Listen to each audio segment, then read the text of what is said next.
A atração a seguir é recomendada para todas as idades.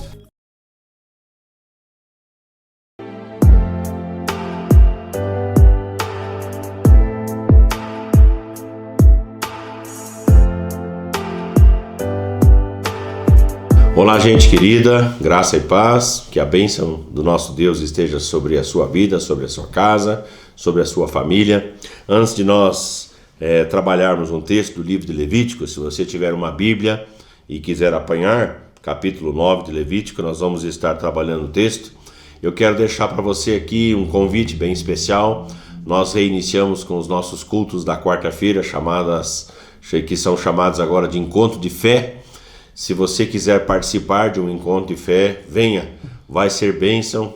Tem um tempo de oração, um tempo de ministração sobre você, sobre as suas causas, enfim. Nós estamos aqui na cidade com esse propósito de sermos e de continuarmos sendo bênção na vida das pessoas. Um encontro de fé na Casa do Pai, na rua Mário Ribeiro Ramos, 253, no bairro São Cristóvão. Deixo esse convite para você.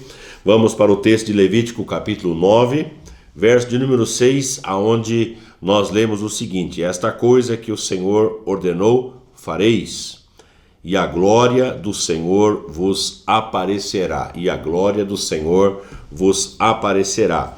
No capítulo 9, verso 23 e verso 24, nós lemos o seguinte: então entraram Moisés e Arão na tenda da congregação, e saindo abençoaram o povo, e a glória do Senhor apareceu a todo o povo.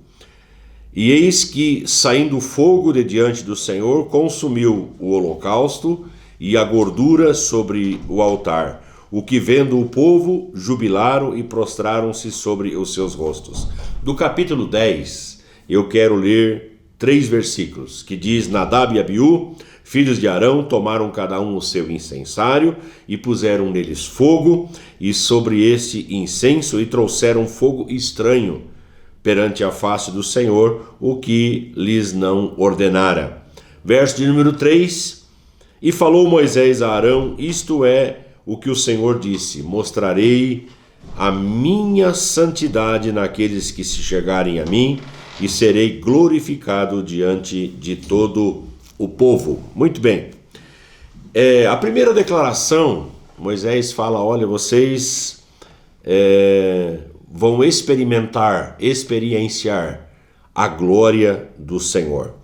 Moisés declarou que o desejo de Deus também era esse, que Deus gostaria de mostrar a sua glória, de manifestar a sua glória perante o povo, mas havia um impedimento, e esse impedimento era a desobediência do povo do Senhor. Então, se eles abandonassem a desobediência, se eles abandonassem os seus pecados, Deus iria manifestar a sua glória entre o povo. O desejo de Deus, como eu disse, versículo 3 do capítulo 10 que nós lemos, era justamente manifestar a sua glória perante todo o povo. Deus, ele não mudou. Deus continua sendo o mesmo ontem, hoje e o será para sempre. O mesmo princípio, o mesmo propósito que Deus tinha de querer manifestar a sua glória, de querer mostrar a glória dele perante as pessoas, permanece valendo, permanece para os nossos dias. Deus não mudou. Nesses últimos dias, ele continua querendo manifestar a sua glória perante nós. Mas o que seria, pastor, essa glória? Muito simples de entender essa questão. A glória seria a própria presença do Senhor. A glória seria a presença do Espírito Santo no nosso meio, no meio da nossa casa, no meio da igreja, né? A expectativa que nós vivemos, pelo menos nós como Casa do Pai, a Igreja do Nazareno aqui em Lares, nós vivemos essa expectativa de um grande derramar da glória de Deus. Existem palavras proféticas, palavras declaradas para o tempo que nós estamos vivendo, que é esse tempo final, de que nesse tempo Deus derramaria da sua glória. E essa glória produziria um grande avivamento, ou seja, as pessoas concorreriam para o Senhor. Elas abandonariam a sua prática de pecado, as suas coisas erradas, para se dedicarem ao Deus vivo e verdadeiro. Então nós temos essa expectativa, né? De ver a glória do Senhor, de experienciar ou de experimentar essa glória do Senhor. O meu desejo, e eu tenho falado isso na igreja, é a gente criar um ambiente propício de santidade, de abandono do pecado, uma expectativa de que Deus, ele, em cada encontro nosso, em cada reunião nossa, essa glória seja presente, seja manifesta, aonde as pessoas se convertam, onde as pessoas sejam curadas e sejam restauradas, aonde as pessoas tenham verdadeiramente um encontro que não seja apenas um ritual, um momento, 1 hora, 2 horas de música e de palavra, mas um tempo de quebrantamento, de experimentar realmente a presença do Senhor. É o que eu tenho declarado profeticamente sobre a igreja, tenho tentado convencer e mostrar para a igreja que isso é perfeitamente possível. Não apenas uma ministração barata, não apenas um ritual para encher tempo. Não é isso que nós queremos como igreja. A nossa proposta não é essa. A nossa proposta é estar no centro da vontade do Senhor. O nosso anseio, o nosso desejo é que em cada encontro nosso, a glória do Senhor, ela seja manifesta. Sabe mais ou menos parecido com o que eu imagino? Atos capítulo 9, o verso 3, quando o apóstolo Paulo, ele, vamos dizer assim, no seu afã de perseguir aqueles que eram do caminho, no seu desejo de colocar em cadeias aqueles que andavam com Jesus, indo para Damasco, o texto diz que subitamente uma luz brilhou diante dele. E essa luz nós vamos entender que era a presença do próprio Deus, a presença do próprio Senhor Jesus. Aquele a quem ele perseguia agora se manifestou. E ele, vamos dizer assim, naquele trajeto, naquela caminhada, naquele lugar, ele experimenta a glória do Senhor, fica com os olhos cegos durante 3 dias sem ver, e ele passa por uma experiência altamente renovadora e transformadora. De perseguidor, ele passa a seguidor. De uma pessoa que prendia aqueles que eram do caminho, que andavam com Jesus, ele passa a ser um daqueles que seria preso por causa do Evangelho, e morto por causa do Evangelho, e decapitado por causa do Evangelho, no ano de 64 depois de Cristo. Aquela luz, aquela glória que brilhou diante dele, transformou toda a sua história, transformou o seu passado e alterou totalmente o seu futuro. E é isso que eu anseio, é isso que eu espero que aconteça com você, que de alguma maneira a glória do Senhor venha e brilhe e caia sobre você, e você seja profundamente transformado por sua presença. Deus, como eu disse, ele continua com o mesmo desejo de querer derramar essa sua glória sobre nós. E como ele faria?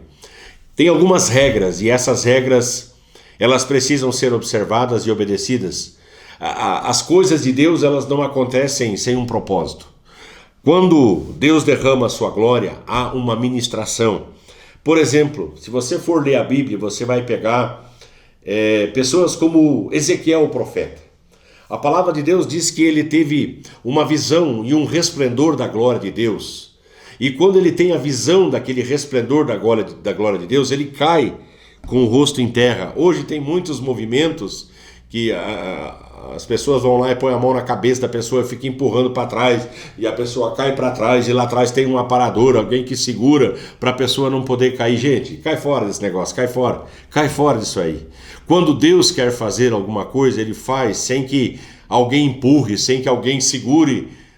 Ezequiel, ao ver a glória de Deus, ele caiu com o rosto em terra, e eu acredito nisso, e eu creio nisso, que às vezes a presença de Deus, ela é tão intensa, mas tão marcante, que não há outra coisa a fazer senão colocar o rosto em terra. Você vai para o profeta Isaías, e quando ele vê a glória do Senhor, quando ele vê a presença do Senhor, ele fala: ai, estou perdido. Eu fico imaginando, né? Quando a gente assusta ou tem uma experiência diferente, né? A gente fala: ai, meu Deus. Ele diz: ai, eu estou perdido. Os meus olhos viram do Senhor e eu sou um pecador, ou seja, eu tenho pecados. E os meus olhos viram a glória do Senhor. E então ele cai sob esse peso de reconhecer que ele era uma pessoa necessitada justamente dessa glória e dessa presença. E assim que ele tem essa experiência, o Senhor pergunta para ele: a quem enviarei. E quem há de ir por nós? E ele fala assim: eis-me aqui, Senhor. Envia-me a mim. O coração dele é tomado por uma prontidão para fazer a obra do Senhor. Eis-me aqui, eu estou pronto, eu estou disponível. Será que você e eu podemos dizer a mesma coisa? Estamos prontos? Estamos disponíveis ao Senhor para que Ele cumpra o seu plano e o seu propósito e nos envie para onde Ele quiser nos enviar. Eis-me aqui, é o que eu tenho dito. De forma coletiva, eu não vou entrar nisso aqui, mas você precisa entender que na consagração do tabernáculo e na consagração do templo depois sob Salomão, a glória de Deus ela foi tão intensa, tão profunda, tanto em uma como em outra, que os sacerdotes eles não podiam permanecer diante do Senhor, tamanho peso da glória de Deus. Então, a glória de Deus ela se manifesta quando há uma ministração. Não é assim de qualquer jeito. Tem que ter uma ministração. Segunda coisa, Deus ele derrama a sua glória quando há oração. Se você pegar o texto de Lucas capítulo 9, verso 28 e verso 29, diz que o Senhor Jesus ele tomou consigo a Pedro, Tiago e João e ele os levou a um alto monte. Leva ele para o monte e a palavra lá compartilha que o rosto de Jesus ele foi transfigurado diante deles. A glória de Deus foi tão intensa na vida de Jesus, na pessoa de Jesus, que Pedro olha, vê aquele rosto brilhando e ele fica, sabe, quando a pessoa fica assim, sem saber o que fazer e sem saber o que dizer, e ele olha e fala assim, eu vou fazer 3 tendas aqui, uma tua, outra de Moisés, outra de Elias. Deus não mandou, Jesus não mandou fazer tenda coisa nenhuma. Por que não desfrutar da intensidade daquela presença, daquela revelação, daquela transformação? Então, o texto de Lucas 9, 28 e 29 diz que Jesus, ele subiu aquele monte com o propósito de orar. A oração propiciou o derramar da glória de Deus e a transformação do rosto de Jesus. Então eu entendo que Deus ele manifesta a sua glória quando nós estamos dispostos a orar. Você pega a experiência marcante do Pentecostes, Atos capítulo 2, do verso 1 ao verso 4, quando o Espírito Santo caiu sobre a igreja reunida, os 120, que se reuniam em Jerusalém, que estavam reunidos em Jerusalém, conforme a ordem e o mandamento de Jesus. O Espírito Santo caiu por quê? Porque Jesus, em Atos capítulo 1, no verso 14, ele ordenou que estivessem reunidos e eles se reuniram com o propósito de orar. E o texto está muito claro. O propósito era a oração. Então a oração, o círculo de oração, aquele momento de oração foi que proporcionou a descida do Espírito Santo. O Espírito Santo não desceu por acaso. Havia uma ordem, havia uma promessa, havia uma declaração, uma profecia a se cumprir, mas o ambiente para que aquela glória se manifestasse foi criado pelos discípulos, pelos apóstolos, pela igreja. Entende isso? Terceira coisa, Deus ele derrama a sua glória quando há unidade. E eu queria chamar a sua atenção para esse texto da consagração do templo. Diz o seguinte, no capítulo 5 de 2º livro de Crônicas, diz assim, quando em uníssono, em um só som, a um tempo tocaram as trombetas e cantaram para se fazer ouvir, para louvar ao Senhor e render-lhe graças, e quando levantaram eles a voz, com trombetas, com símbolos e outros instrumentos músicos para louvar ao Senhor, porque Ele é bom, porque a sua misericórdia dura para sempre, então sucedeu que a casa, a saber, a casa do Senhor, se encheu de uma nuvem. E olha o que diz o verso 14.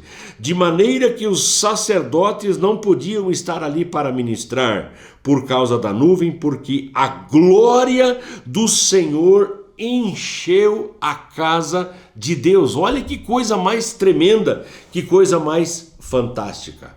Nesta consagração do templo, em uníssono, em uma só voz, em um só som, em um só propósito, quando há unidade, presta atenção, quando há unidade, tem gente querendo experimentar a glória de Deus, mas a igreja está totalmente dividida, um para cá, o outro para lá, um pensa assim, o outro pensa assado. Só vai ter glória, só vai ter presença de Deus quando houver unidade. Eu não estou dizendo uniformidade, porque um pode gostar dessa música, outro pode gostar daquela, um pode gostar daquele jeito, outro pode gostar daquele jeito. Mas a unidade tem a ver com a visão, a unidade tem a ver com o propósito. E essa unidade, ela não pode ser dividida, quebrada, ela precisa ser inviolável. Presta atenção o que eu estou dizendo para você. Há uma unção individual, e isso nós não podemos negar. Cada pessoa, cada crente, cada cristão, ele tem uma unção individual, que é a presença do próprio Deus na sua vida, a presença do Espírito Santo enchendo-o por completo. Mas há também o que a Bíblia ensina de uma unção corporativa. E a unção corporativa, que é a unção do corpo, que é a unção da igreja, ela sempre foi e sempre será maior do que a unção individual. Presta atenção, que isso aqui vai evitar um monte de heresia e um monte de divisão dentro da igreja. Ah, porque o fulano tem uma unção especial, ele é o profeta, ele é o apóstolo e ele não sei o quê.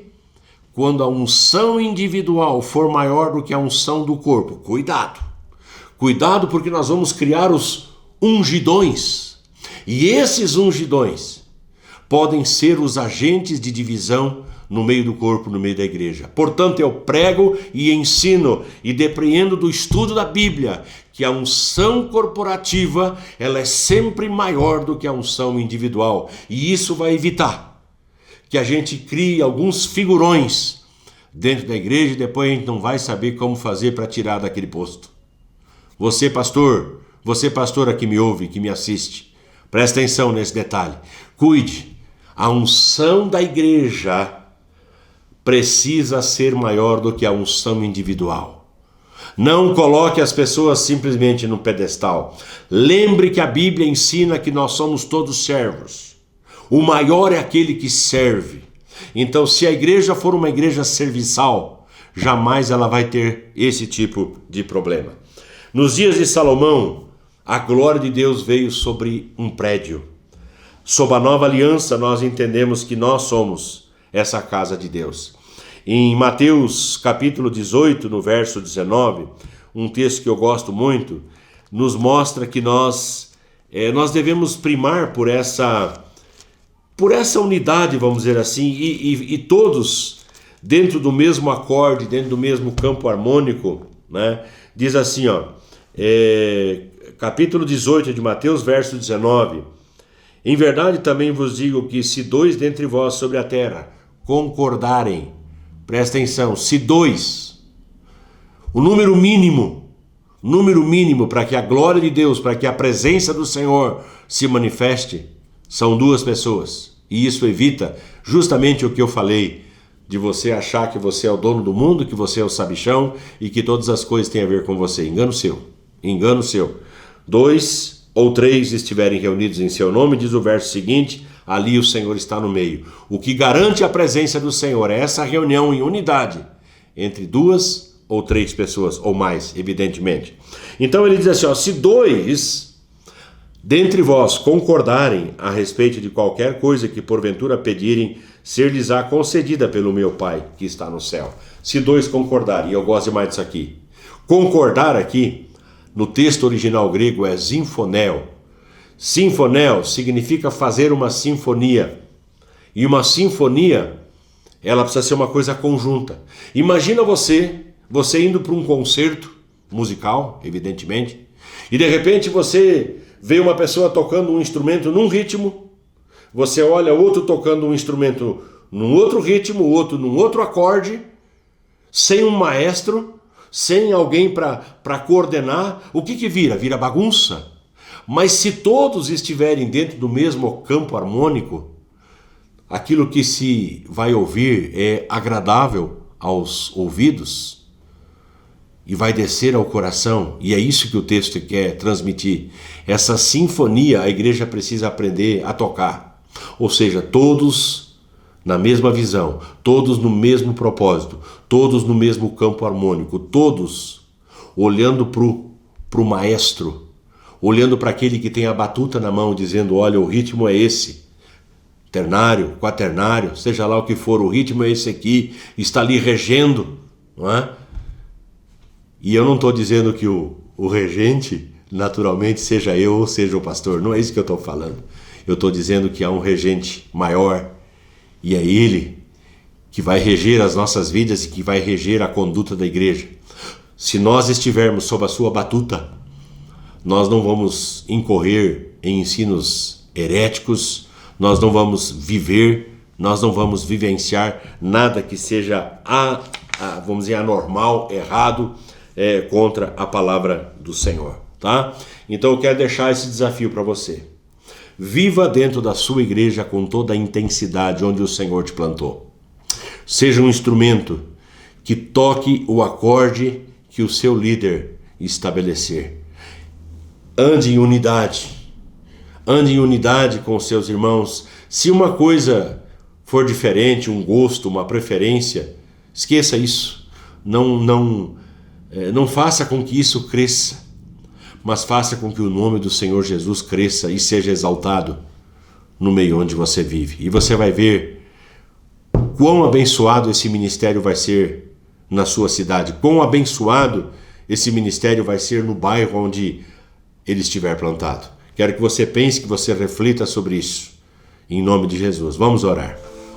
Paizinho querido, com muita alegria no coração, eu chego sempre a essa emissora e o meu coração se alegra em Ti por aquilo que o Senhor tem feito por meio dela, permitindo que essa palavra possa chegar em vários lugares da nossa localidade, do nosso Brasil e fora do Brasil. Nós te agradecemos, Deus, pelo alcance da Tua palavra também. Abençoa todos aqueles que ouvem, todos aqueles que recebem. Em nome de Jesus, permita que vivamos em unidade. Não estou dizendo e não estou pedindo uniformidade, mas estou pedindo unidade. Unidade no mesmo princípio, no mesmo valor, unidade no Senhor Jesus, a unidade de um dia estarmos todos juntos, não somente aqui, mas por toda a eternidade com o Senhor. Abençoa esta casa, abençoa esta família, e eu oro sempre no nome santo e bendito de Jesus. Amém e amém. Valeu, gente querida, gente amada, que a graça do Senhor esteja sobre vocês. Eu sirvo um Deus que faz milagres todo dia. Ele é o Deus que faz sinais e maravilhas. Só Ele é Deus sobre a terra e o céu. Ele é grande, Ele é bom e fiel. Ele me deu todo o amor do céu, tão divino. Seu Filho Jesus, que naquela cruz mudou meu destino. Quando eu pensei estar só, não estava, porque o meu Deus me acompanhava. Ele é o que eu preciso todos os dias. Ele é a verdade, estou seguro, pois Ele não muda, não tem variação. Esse é o Deus que eu tenho comigo no meu coração.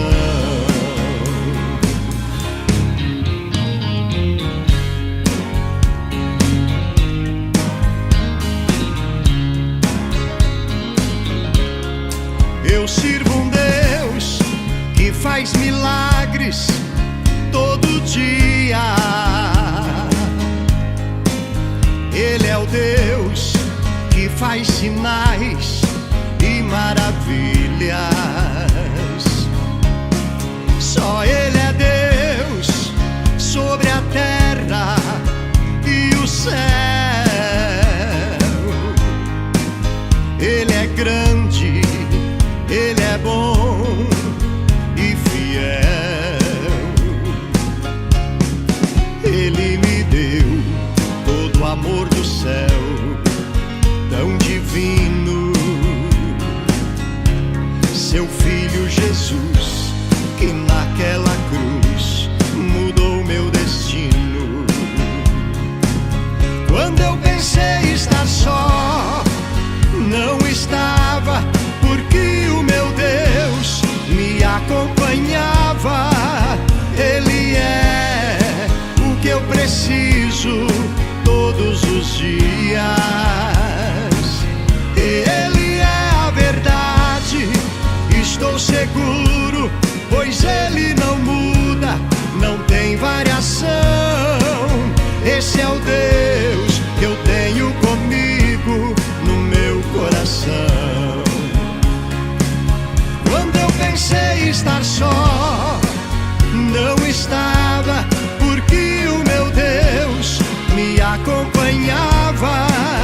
Ele é o que eu preciso todos os dias. Ele é a verdade, estou seguro, pois Ele não muda, não tem variação. Esse é o Deus que eu tenho comigo no meu coração.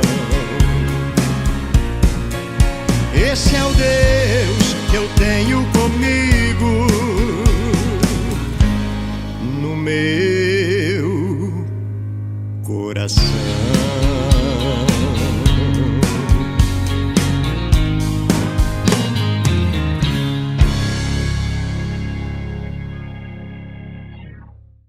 Eu quero de volta o que é meu. Sara-me